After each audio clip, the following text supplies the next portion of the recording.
So you don't think that women have a corresponding duty to men? Not to bear children. No?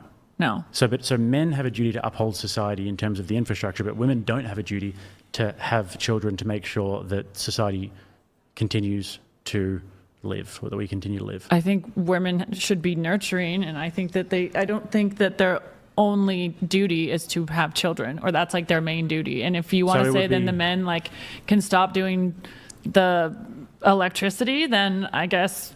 So you think that would be an acceptable, and it wouldn't be an immoral thing to do for men to stop doing the infrastructure and for women to stop having children? That wouldn't be an immoral thing to do. That would be a morally neutral thing to do.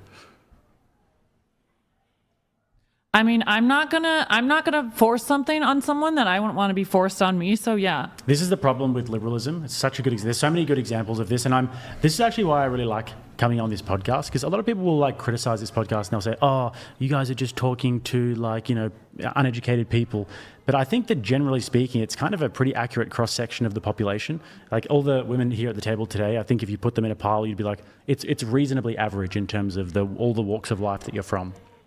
But what we get here is a lot of the sort of mainstream views that most people hold, and most people do most of the voting. So this is why it's important to actually combat these ideas.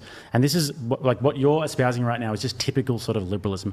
People should be able to do what they want at all times, and basically there should be no consequences to everything. Do they have duties?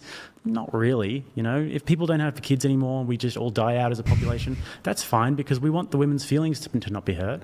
And men, if they want to just stop putting the electricity up tomorrow and all the power lines and everything, it's like just it's morally neutral, as long as they have the feeling that they could do what they want.